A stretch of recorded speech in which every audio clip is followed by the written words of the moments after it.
Hello, hockey skaters and goalies around the world, and welcome back to another edition of the Ride to the Rink. It's Lee and Mike with you here today, and we brought our friend Sandy here, who is a mindset expert. He has worked with pro hockey players all the way down to youth hockey players, and what we want to talk to you about today on the Ride to the Rink is about the ride to the rink, on the way to the rink, right? We talked on our big episode this week about the competitive engine and how some of you think, I'm going to be honest with you, you can just step on the ice in a game and turn on the engine and compete and be at the best absolute mindset, ready to go all the time. And kids, I got to tell you, that's not the case. It doesn't work that way. And the older you get, the higher level you get. You need to prepare mentally to get that competitive engine, those competitive juices flowing. And it usually starts sometimes on the way to the rink. Sometimes it starts kind of in the team warm-up. But I wanted to bring Sandy on to talk to you about some of the things you can do on the way to the rink to get that competitive engine going, some of the things you can do before the game so that when you step on the ice, your engine is revving already. You're not just turning the car on for the first time, to use that metaphor. But Sandy, thanks for being here today. Tell the kids a little bit about some things they can do to get the competitive juices flowing earlier. I think the biggest one is this concept of focus. So, what should we be focusing on? Therefore, what shouldn't we be focusing on?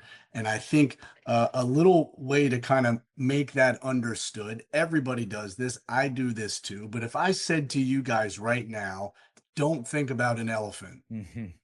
I know you just thought about an elephant. Everybody does. And the reason why that's important is because the brain can't process those negatives. So if our pre-practice or pre-game thoughts, if there are a whole bunch of don't do's, don't miss the net, don't be nervous, don't make mistakes, don't.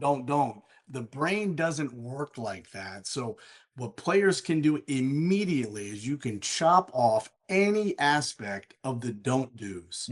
All you have to do is fill your brain with the to do's, right? Like if I want you to skate fast, I'm not going to say go out and don't skate slow.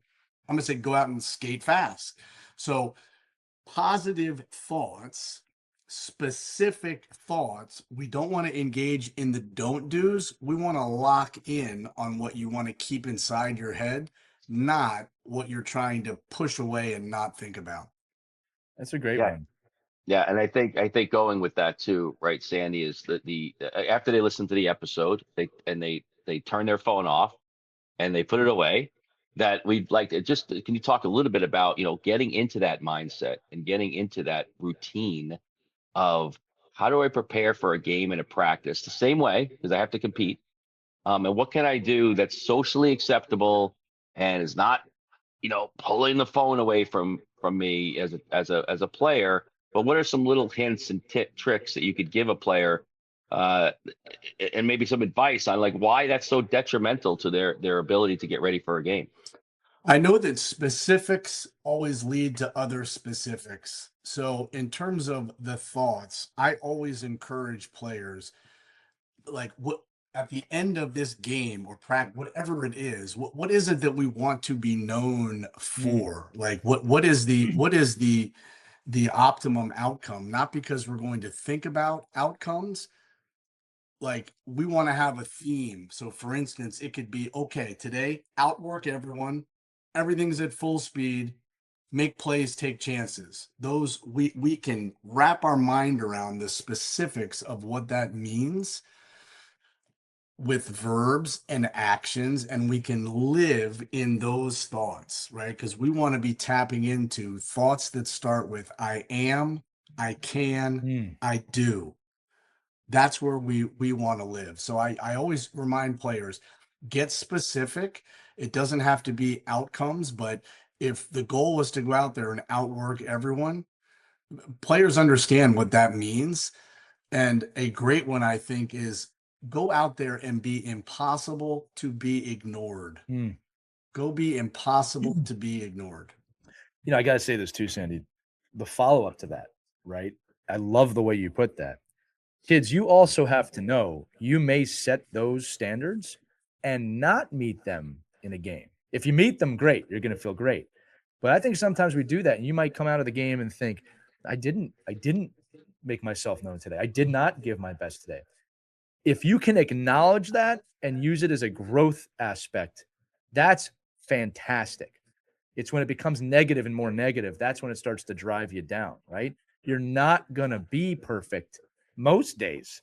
You're not going to be 100% most days, but the pursuit of that, kids, that's kind of the trick, is getting a little bit better each day. You talk to NHL players, they say, I just want to get a little bit better each day. You talk to high-performing people, I just want to get a little bit better each day. I think when you're young, there can be this, I'm supposed to be great now. And I actually don't know anyone in the world that thinks they want to be great and becomes great in the moment that they're thinking they want to be great. They're great because of that pursuit of Right. it's the daily, every little thing that they put in. You know why today matters? It's almost like, coaches and scouts, they talk in terms of seasons, right? Like they're going to say, okay, show me your season, your stats. Like they're going to stick out their hand and say, put your results in there. Players, we need to think in terms of today's, Yes. right? Like we're just trying to win the next today, because eventually when we add up enough of the today's, that's going to be the same language. Like, Right. here you go. Here's 555 today's, right? And Right. it's like that really is the goal. Right here, right now has to be the most important moment. And we grind today, not because we might achieve everything tomorrow. We grind today because eventually we're going to have to hand over all the today's. Right. Today's matter. And for the younger people listening, players, please, please, please make this one last kind of shift. Let's start measuring gains, not gaps. Your thought process. Let's start measuring the gains, not the gaps. And I love that thought for post game. Could it be better? It can always be better. Right. We could Right. be fat. That's a different question of, was it good?